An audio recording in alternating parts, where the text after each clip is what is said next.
Hello everyone and welcome back to Brown Coat Reviews. I'm your host Laura. So here at Brown Coat Reviews we do 4 different things. We're going to do book reviews, where we go in depth into the different stories, or compare it to other similar storylines, and discuss who did it right, who had a ton of potential, and which one I recommend that you read first, or which ones I recommend that you avoid. Second thing we're going to do is a behind the scenes series. We're going to take a look at local comic book shops, we're going to look at live sales, warehouse sales, artists, writers. We're going to showcase the world of comics beyond just the individual books. Third thing we're going to do is we're going to talk about cool collections, whether it is comic book collections, comic book related collections, or it's something really cool that I think you all would enjoy. And lastly, we're going to talk about women in comics. Now, women in comics, I think, is a topic that is discussed in general, but I think that there are a lot of misconceptions and misunderstandings when it comes to these female roles. So I would love to break down some of those myths, barriers, talk about different storylines, and maybe start a discussion about a comic book or a series that maybe you haven't considered before. So today we're going to do a comic book review, except we're going to do something a little bit special. So today is February 28th. It is the last day of Black History Month. And I wanted to talk about the 2 different stories that came out this month in particular from DC and from Marvel. But this is the first issue of the other history of the DC universe, and this is the second issue that was released this month. And this is the Marvel's Voices Legacy issue number 1. And what they did with these 2 different stories is they took on similar topics, except this is almost like comparing the Iliad and Saturday morning cartoons. So very, very different approaches to a similar topic, but I think both are actually equally enjoyable. So let's dig into it. Okay, so we're actually going to start with the Ken Lashley cover of the Marvel Voices Legacy issue number 1. So obviously we have Black Panther, we have Miles Morales, we have Storm, and then of course we have War Machine. So this is an introduction done by Nick Stone, and what she's talking about in here is what it was like as a Black child, a Black girl, to want to basically be Storm, and I remember that because Storm is also one of my favorite characters, and then what it's like for her sons when they have other male Black superhero role models to look up to, and of course they've got Miles Morales, and they have so many other characters, and how of course that legacy has changed over time in the Marvel world. I thought this was very moving and I really, really liked it. So this is why I say we're comparing the Iliad to a Sunday morning cartoons. So this is the layout of the number of different issues that are in this comic book, and of course all the different Black artists, writers, and colorists that were involved. So it even gives you a nice little kind of direction of how you're supposed to read it and who all was involved. It's a cute little map, but you have technically 6 official stories, and then you have a bonus story at the end as a preview for the upcoming issue, which is going to feature women in the Marvel Universe.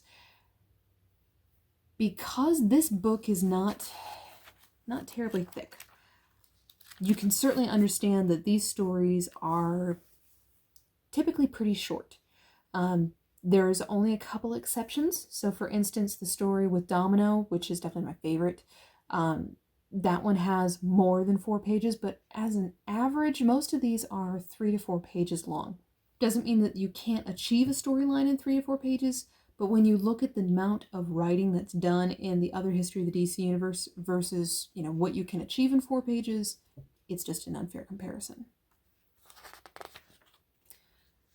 This is the Miles Morales story, and this one is, it is 3 pages. This is the end of the story. This one is actually short, sweet, to the point, and I think it is actually one of the more impactful stories. It talks about the importance of the words that we use, whether it's to describe yourself or describe a situation that you're in. And I think that perspective is so important today, regardless of the issues that you're facing.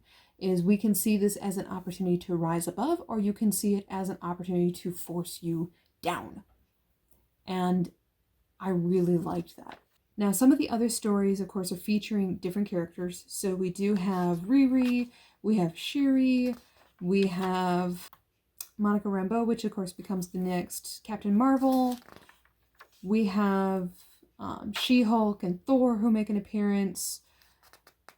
This is the Domino story that I really, really liked. And like I said, this story ends here. Sorry. So you can see that Domino ends up getting quite a bulk of this storyline. And like I said, compared to the others that are only 3 or 4 pages long, it's significant. But I will say it is probably one of the more impactful stories. And I liked that for this one, the only thing I really knew about Domino was her appearance in Deadpool 2. She is the character that is lucky.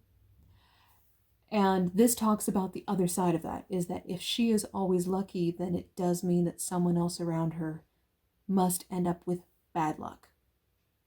And then, of course, there are those consequences of, you know, what does it mean to be a character whose special power, superhero power, is to be lucky? And how that impacts her life. And I really liked that. So this was a play on some of the riots that are talking about, you know, ending unfair treatment and trying to bring justice back to, in this case, it was the people of Nigeria. And at one point, the police start firing down upon the crowds. And they're trying to shut out the light.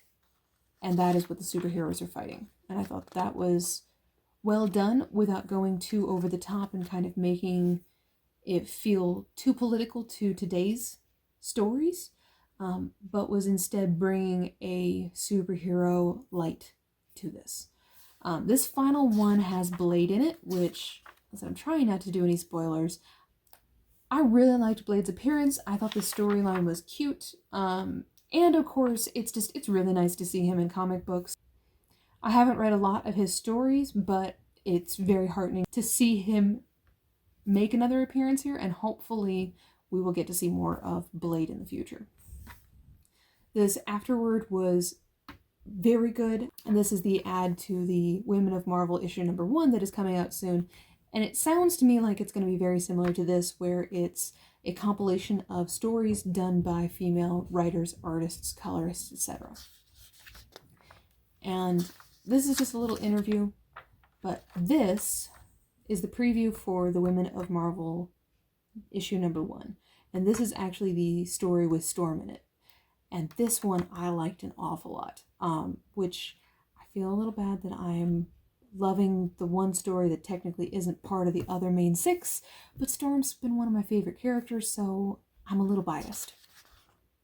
I thought that the message of the story was well done, and I felt that overall it was just a nice kind of finish to the storyline, and I was really excited to see Storm, because like I said, she's one of my favorite characters, and she's one that I knew best out of all of the ones that were listed in this storyline.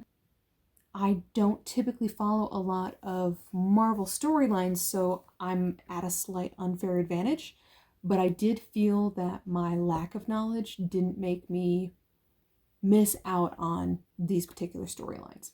So the messages in them were great, the artwork was very good, but it was definitely a small compilation of short stories.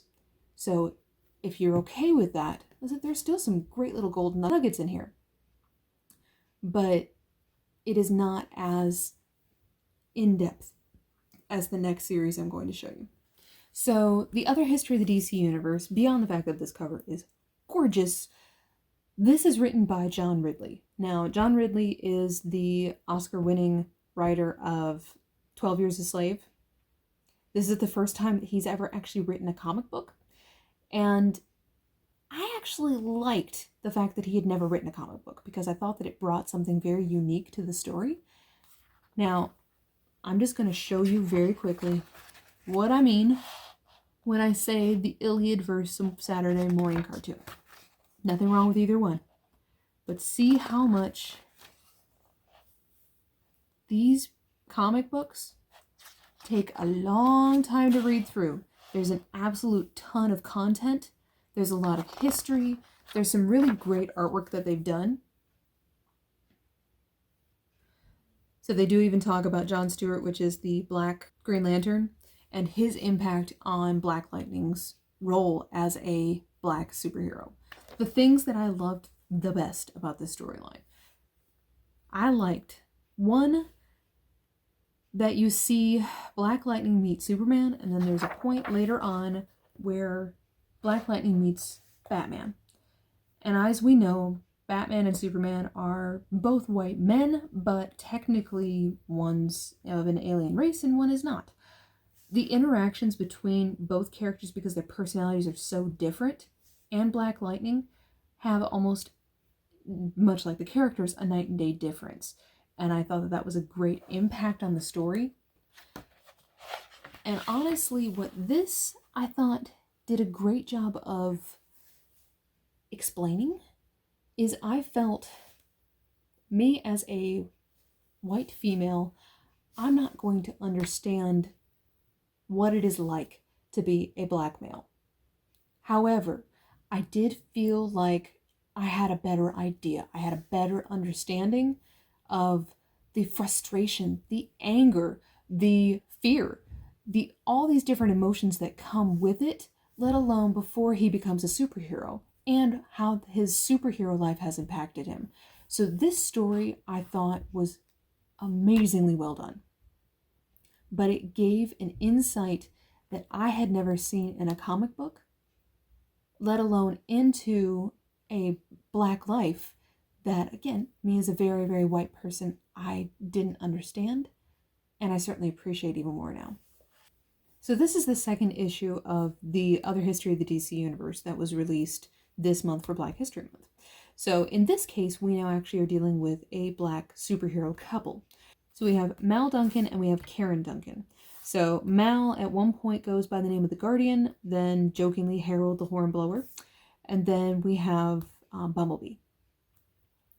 They meet before either of them become superheroes, or at least when Mal's still kind of dabbling with superhero life, and she becomes a superhero. They are together, and then they eventually get married. This was a very different take on the role of the superhero life, and the thing that I really liked is the whole story is actually told from both perspectives. So you'll have Mal Duncan, and then you'll have Karen Duncan talking here. And the whole story will kind of jump between the two different perspectives. So they could be talking about the exact same thing, but they'll talk about how, one person's memory or perception is different from the other. The biggest thing with their story is that they are tied into the Teen Titans. And you have the perception of being the token Black guy, the guy who was sort of left behind to take care of it all. And then these were some of my favorite parts, where they talk about the history itself that had such an impact on their lives. So this is where they're talking about Arthur Ashe, who won the Wimbledon, US Open, and the Australian Open. This was one of my favorite sections. That is because I love stories about serial killers, murderers, and there's a reason that I like dark and twisty stories. This is a time in Atlanta that everyone and yet no one talks about all at the same time. You start with just these Black children who go missing. And at the beginning, no one is investigating. No one is looking into it. It's just another life that, the kid must have run away. And what I think hurt the Black community more, and they even talk about this from our superhero perspective, is it was bad enough being ignored and being cast aside and saying, in essence, that your children are not as important. But then the guy who was found guilty was a Black male. Having the first Black serial killer had a huge, profound impact on the Black community. The other thing that I really liked, again, Superman does make an appearance, but it talks about the way that he interacts with his sister and their role, of course, in whether it's the Justice League or in the superhero world, and how they are embraced or treated differently than Karen or Mal. So as you can tell, is that the stories that came out this month from both Marvel and DC are very different. However, I don't feel that either of them missed the mark or misrepresented the Black community. I also didn't feel that the people who were involved in these stories, who did the writing and artwork, I don't feel that they missed the mark. I just feel that we're dealing with two completely different things. So yes, what Marvel tried to do is they tried to fit in every character that they could in such a short period. In my perfect world, I would love it if this was twice the size, or heck, give me a 6-issue series and each issue focuses in on each character. Give me time to really build on those storylines. I think that those stories would have been even better, and I think that they could have had a lot more impact, but it doesn't mean that what they have right now is not good. It's just different. It's just short and sweet, and there's only so much you can do within 3 or 4 pages. However, the stories that did have an impact, Domino is the exception. They did have more than 4 pages. That very first Miles Morales story actually is one of my favorites. The Storm one at the very end, which technically isn't officially part of the book, that was just a nice bonus, and that was also one of my absolute favorites. So there are a lot of gems, and there are a lot of different stories, and there are different characters that I'm not as familiar with, but I know other people are. And it was really nice to see all those characters in one story, and at least get a chance to see the different faces and voices of the Marvel world. Do I think that there's still a ton of potential here? Absolutely. Will I keep reading more? Depends. For me, it really depends, because in this storyline, I want to know, are they continuing each of the 6 different stories in each issue? If so, I probably would wait and just get a trade paperback and read all of those storylines together, so that way I can see, all right, you start with the Miles Morales issue 1, and then just take the little splices of each issue and collect them together, and then get to read my full story. I'll probably do that instead. Other history of the DC Universe, John Ridley's soliloquies. He is a very gifted writer. Does it translate to comic books? Yes. Does it make it a quick read? No. I do appreciate that what they did is they put him with some great artists, so that way you're not losing interest in the storyline. John is just building a very thorough storyline, and a lot of more characters, a lot more to these worlds than I had ever considered. So I thought that he brings a lot of great perspective, and I really liked it. I will say the Black Lightning story was phenomenal. It was one of my absolute favorites. I think that that one had more impact, and some of it was because it was the first one. And we'd never seen a story like that before. I think that had a lot to do with it. The second one, I liked it. I liked the different voices of the married couple. I did like the historical references and how those historic events sort of tied into these 2 main characters. And not just references from the other events that happened in the DC universe. I thought that that was unique. But the other thing that I really liked is that you're looking at it, the same problem from a married couple's perspective. My husband will definitely be the first to say that he and I could go through the exact same experience and we will look at it very differently. So I appreciated that. And I felt that that added something extra to these characters, let alone you had Mal, who never felt like he belonged, and then you had Karen, who was incredibly smart, very gifted, and had no desire to leave this world of superhero-dom. So, in my overall opinion, I am a bit biased. I love my DC stories, hello DC Universe, but I think that there's still something to be enjoyed in both. I need a bit more from this one before I'm deciding if I like all the stories. If I'm just looking at it as one issue, it was good. Was it great? Was it noteworthy? 10 years from now, am I still going to be talking about these storylines? Probably not. Do I still appreciate the artwork and the effort and how much they put into these stories? Absolutely. So thank you all for contributing to it. But I will say that for me, I like the stories a little bit more fleshed out. It's personal preference. However, if the rest of the issues are going to do that, I may do a follow-up on the series and discuss, well, the first one had kind of more of that spliced feeling that we've all complained about with the Future State DC storyline. So it's not just Marvel that does it. But then you can sort of see how all these little spliced stories came together. And I think that would be very unique. But if the entire series is all going to be different little splices of stories, it's good. It's just not my favorite thing in the world of comics. Black History Month is amazing stories. There are other ones that we'll definitely talk about next Black History Month. But I thought that these were great titles and a good beginning. Now, some of you may agree or may disagree with me, and that is what I love about the world of comics, is that we can all have a very different opinion and we can still enjoy the stories. So please, let's start the discussion in the comments. Have you read these different stories?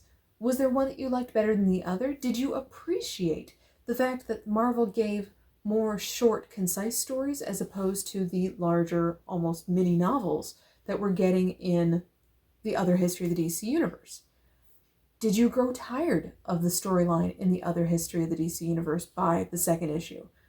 Will you keep watching to the third? Did you feel that the titles and the art and what was offered here in Black History Month was fulfilling? Or do you feel that there were other storylines that they've done in the past that were simply better? Let me know in the comments. I would love to start that discussion with you. This is Laura from Brown Coat Reviews. Thank you all for tuning in today, and I can't wait to see you all soon. Bye-bye.